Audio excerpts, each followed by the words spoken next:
Have you ever wondered what space sounds like? I know. Sound can't travel through a vacuum, but that doesn't mean the universe is silent. Quite the opposite, filled with different vibrations just waiting to be decoded. Through a process known as data sonification, scientists can turn data on plasma, X-ray, and even gravitational waves into something we can actually hear. In past videos, we explored the haunting sounds of Saturn, Earth's magnetosphere, and the sun's solar flares.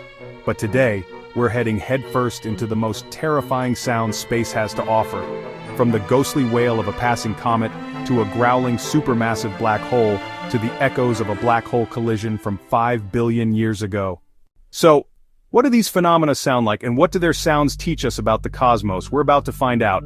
I'm Mccoan, and you're watching Astram. Join me today as we tune into 4 of the scariest sounds in space. We'll explore how scientists have captured these bizarre sounds and why they matter.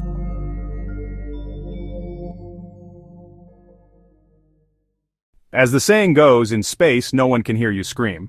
That's because sound waves require a medium to propagate, and vacuums are, well, mediumless. But other kinds of waves, such as radio, plasma, X-ray, or gravitational waves, can be converted into audio through data sonification. But the results are more than just cool sounds. Each audio clip carries distinct and important information about celestial objects and phenomena such as solar winds, pulsars, and black hole collisions. Just as data visualization lets scientists spot patterns more easily, sonification allows researchers to detect patterns, trends, or anomalies within complex datasets.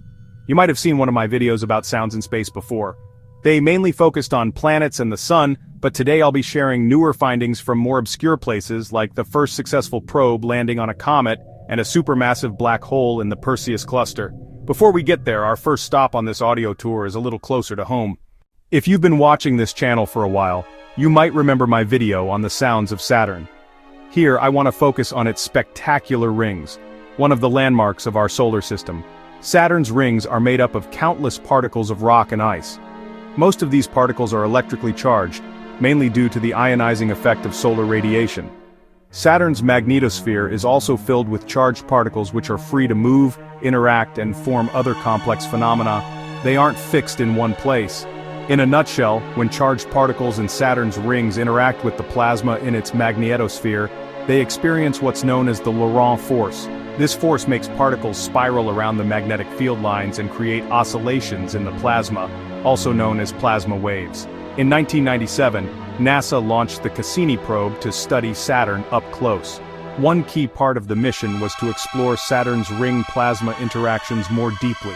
As the spacecraft passed through Saturn's ring system, its radio and plasma wave science instrument recorded the waves produced by the charged particles in the rings. This instrument is incredibly sensitive. So sensitive, it detected lightning in Saturn's atmosphere from thousands of kilometers away. Saturn's thinnest rings contain dust particles just 200 nanometer large, the size of a virus. When these dust particles collide with the instrument's detector, their impact creates tiny puffs of plasma. The plasma impacts are then converted into sound, allowing scientists to hear the electromagnetic interactions taking place, and the results are totally eerie. It feels like the kind of thing we as humans aren't even supposed to hear. Here, have a listen. But there's more. In 2017, Cassini's grand finale orbits captured one particularly haunting recording of plasma waves moving from Saturn to its moon, Enceladus. What makes this clip more haunting is that it was one of the last clips ever sent back by Cassini. 2 weeks later, the probe was deliberately plunged into Saturn's atmosphere after 20 years of loyal service to humanity. Imagine this being the last thing you'll ever hear. Cassini wasn't the only probe to send us back data on vibrations near a celestial body. In 2014, ESA's Rosetta probe sent back some trippy data on a passing comet you won't want to miss. Our second stop is Comet 67P, the object of ESA's Rosetta mission.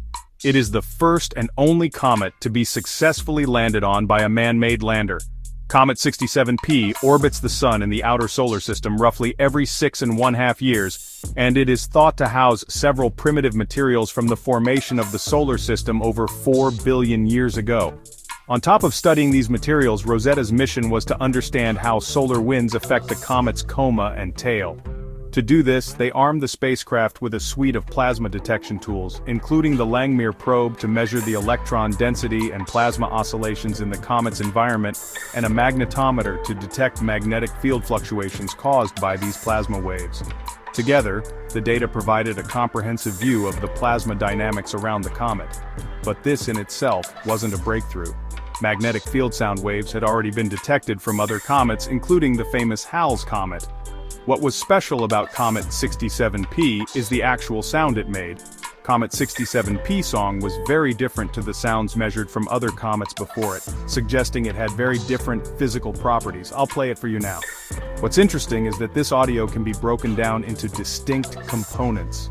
The rhythmic clicking sound represents the periodic fluctuations in the plasma's density and the way the comet's magnetic field is distributed by solar wind.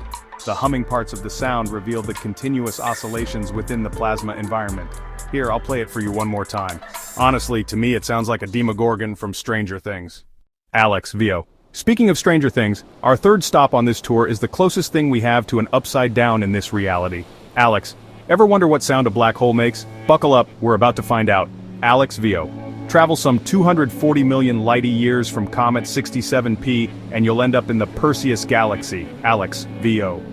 At its center lies one of the largest known black holes in the universe, estimated at a whopping 17 billion solar masses. Alex, Vio. Supermassive black holes like this one tend to emit intense X-ray and ultraviolet radiation due to the searing hot gas in their accretion disk. We're talking millions of degrees Kelvin. Alex, Vio. NASA's Chandra X-ray Observatory is a space telescope in high Earth orbit, tasked with looking out for X-ray data that might give us insights into the nature of black holes. Alex, Vio. It carries a highly sensitive electronic detector that captures incoming X-ray photons and converts them into digital signals, which lets scientists map the hot gas distribution of black holes, supernova remnants, and galaxy clusters. Alex, Vio. In 2003 it captured some tantalizing data. Alex, Vio. Chandra's high-resolution imaging and spectroscopic capabilities allowed scientists to study the X-ray emissions from the black hole and surrounding hot gas in the Perseus cluster. Alex, Vio. In 2022, scientists revisited this X-ray data and translated the frequencies into sound. Alex, Vio. By complete accident, they stumbled upon the lowest frequency sound ever found in the universe. A droning B-flat note 57 octaves below middle C. Alex, Vio. At such a low frequency, the period of the sound wave coming from the black hole is 10 million years long. Humans can't hear anything with a period longer than 50 milliseconds. Alex, Vio. Through data sonification, NASA scientists transposed this black hole song by a factor of quadrillions into the audible range for humans. Alex, or Vio. The results, a tormented guttural sound that'll make the hairs on the back of your neck stand up. Here, see for yourself. Alex, creepy, right? But what does it actually teach us about the science of black holes? Alex, Vio. Many things, but perhaps most interesting is its implication on galaxy cluster evolution. In a galaxy cluster, which can contain anywhere between a few hundred to several thousand galaxies, the spaces in between are filled with thin gases and plasma, also known as the intra-cluster medium. Alex, Vio. It's much hotter and about 6 times denser than the gas found outside galaxy clusters. Alex, Vio. One theory is that the sound waves emitted by the black hole are actually partially responsible for the temperatures in the intra-cluster medium since they carry energy. Alex, Vio. And since we know star formation is partially regulated by temperatures, it's therefore possible these waves play some kind of role in the evolution of galaxy clusters over time. Our fourth and final stop is something of a triumph. Even Einstein doubted humanity would ever be able to detect what I'm about to show you. If he were around to watch this video, I think he'd absolutely freak out. Back in 1916, Albert Einstein predicted that black holes emanate gravitational waves. Imagine throwing a rock into a pond. The water ripples. You can think of gravitational waves like those ripples, except instead of acting on water, they act on the fabric of space-time, ever so slightly stretching and contracting it as it passes. These disturbances were predicted to be so small that even Einstein himself didn't think humans would ever be able to detect them. Fast forward to today. In just over a century, we've managed to build a global network of observatories that have picked up on gravitational waves from about 100 cosmic events. For example, There's the Laser Interferometer Gravitational Wave Observatory, or LIGO in the US, the Virgo in Europe, and the KAGRA in Japan, which all work together to cooperate data and pinpoint the wave's direction and source location. If you aren't familiar with their setup, the way these instruments work will surprise you because they are nothing like traditional telescopes. They don't use lenses. Instead, they rely on something much more fun: lasers. Scientists send lasers down 2 perpendicular tunnels several kilometers long. When gravitational waves from space arrive at Earth, they cause tiny disturbances in the fabric of space-time, which is picked up by these lasers. And I mean tiny, something like 10 circumflex minus 8 m, or 1/10,000th of a proton. As the lasers' paths are stretched or contracted by the gravitational waves, they emit different frequencies, kind of like the strings of a guitar. A higher frequency is a higher pitch. Converting this data into sound is how we get the signature chirp of a black hole collision. Each collision has its distinct personality. Long, low buildups like this one indicates a slower collision between pretty lightweight black holes. Faster, heavier black holes sound more like this. You just heard the sound of 2 black holes combining to form an even bigger black hole 5 billion years ago. It's the most massive and distant gravitational wave source ever observed, emitting about the energy equivalent of 5 solar masses in gravitational radiation. Pretty epic if you ask me. As you can see, regarding space as silent is an oversimplification. Sound can't travel through vacuums, sure, but for those who dare to listen, the universe reveals its own haunting symphony. It's just a matter of knowing where and how to lend an ear. Thanks for watching. If you like this tour of the cosmos, you might like this one where I take you through the latest Euclid images and what they've taught us so far about dark matter and the origins of the universe. Click here to watch it now and see you next time. While we were making this video, we came across these beautiful photos of our Milky Way. This video doesn't have a sponsor, which means it was only made possible by the 850 of you that support this channel on Patreon. As a token of our gratitude, we've made these beautiful Milky Way wallpapers for your phone, computer, or to print out as posters. Members on Patreon can download them for free. So, go sign up if you haven't already.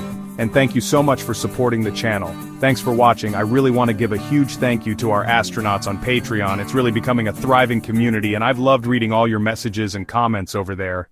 If you'd like to join in, then you can visit the link in the description to become an astronaut and bring the channel more stability than the algorithm. When you join, you'll be able to watch the whole video ad-free, see your name in the credits, and submit questions to our team. Meanwhile, click the link to this playlist for more Astram content. I'll see you next time.